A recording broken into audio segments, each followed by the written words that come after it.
ఈ రోజే డౌన్లోడ్ చేయండి. మీ ఫేవరెట్ షోస్ చూడండి. నా అంచనా ప్రకారం ఈ పాటికే స్పృహలోకి రావాలండి.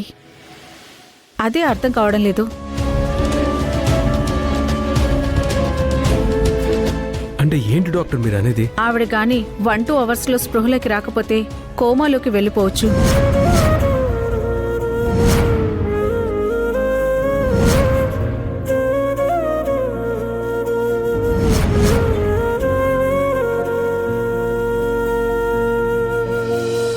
కదిలే కాలముతో అడుగులు కలుపుకొని పయనం సాగించు మరచి గతమునికా.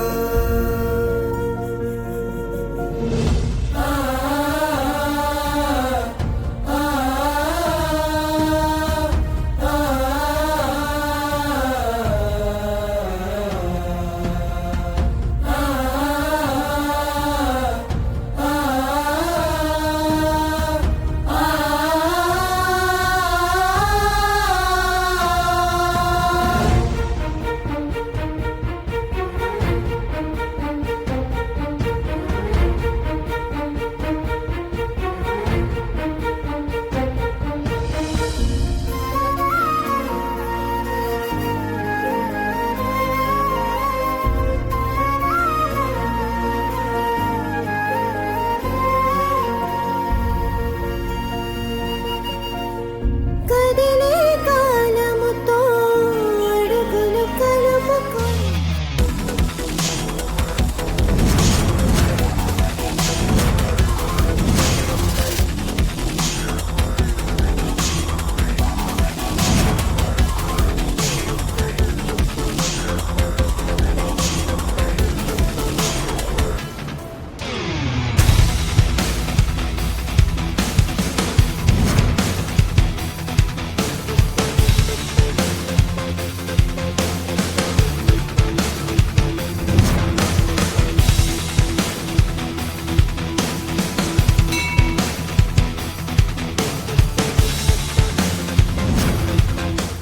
ఎందుకు నన్ను ఇలా బాధ పెడుతున్నావు?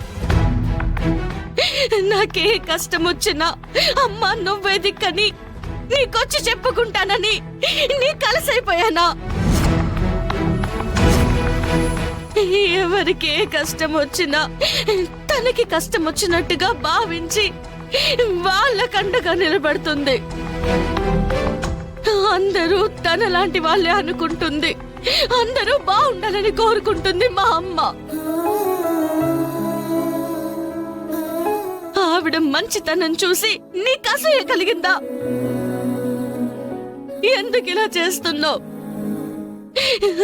చిన్నతనంలోనే నా కన్న వాళ్ళను నాకు దూరం చేశావు. సరే, నాకు తెలియదు కాబట్టి ఆ బాధ నాకు తెలియలేదు. కానీ ఆ తల్లి పురిట్లోనే బిడ్డను దూరం చేసుకుంది. ఇప్పటి వరకు తన కన్న బిడ్డ కోసం ఎదురు చూస్తూ నరకం చూస్తుంది. ఆ తల్లి బాధ ఏంటో నీకు తెలుసా?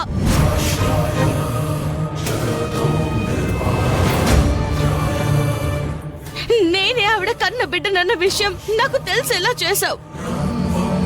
వాళ్ళ కళ్ళ ముందే తీసుకెళ్లి నన్ను నించోబెట్టావు. కానీ నేనే నీ బిడ్డనమ్మా అని వాళ్ళకి చెప్పే పరిస్థితులు లేకుండా నన్ను నిలబెట్టావు. నేనేం తప్పు చేశాను? మా అమ్మ ఏం పాపం చేసింది?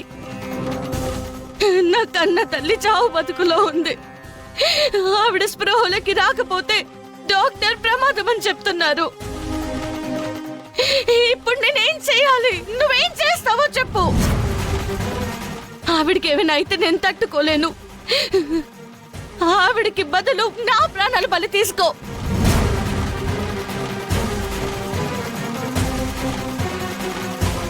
నన్ను బలి తీసుకో అమ్మా.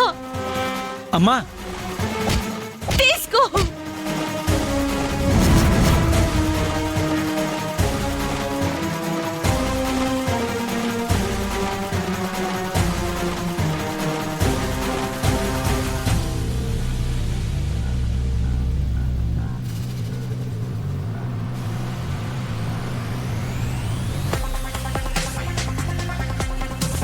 పల్లవి ఏంటి నువ్వు చేస్తుంది? నన్ను ఆపొద్దు చరణ్. మా అమ్మ బతకాలి, దానికి నా ప్రాణాలు బలిదానం కావాలనుకుంటుంది ఈవిడ. అందుకే ఇచ్చేస్తున్నా. పల్లవి నీకేమైనా పిచ్చి పట్టిందా? ఆవిడేదో నీ కన్న తల్లి అయినట్టు. అవును, ఆవిడ నా కన్న తల్లే.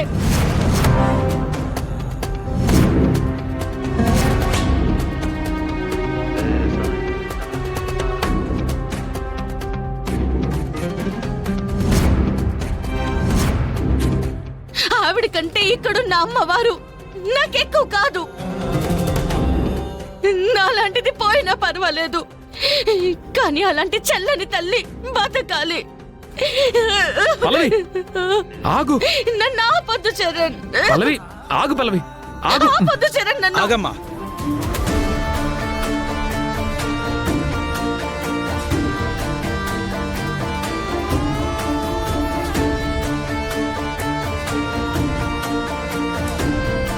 అక్కడ ఉన్నది బిడ్డల్ని చల్లగా చూసుకునే తల్లే కాని బిడ్డల ప్రాణాలు తీసుకునే రాక్షసి కాదమ్మా. నీ తల్లి కోసం నువ్వు పడుతున్న బాధ అర్థమవుతోంది. దానికి నువ్వు చెయ్యాల్సింది ఆత్మార్పణ కాదు, ఆత్మ సమర్పణ. హాస్పిటల్లో మీ అమ్మగారు ప్రాణాలతో క్షేమంగా బయటపడాలి అంటే ఆ అమ్మవారి ముందు గట్టిగా సంకల్పం చెప్పుకొని, ఇదిగో కనిపిస్తుంది కదా, ఇదే అఖండ దీపం.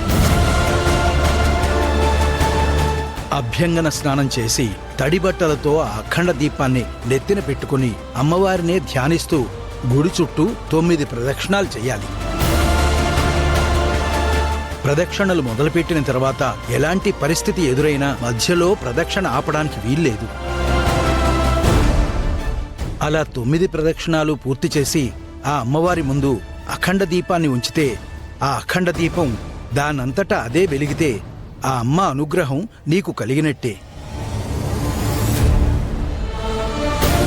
అదే జరిగితే మీ అమ్మ ప్రాణాలకు వచ్చిన ప్రమాదం ఏమీ ఉండదమ్మా.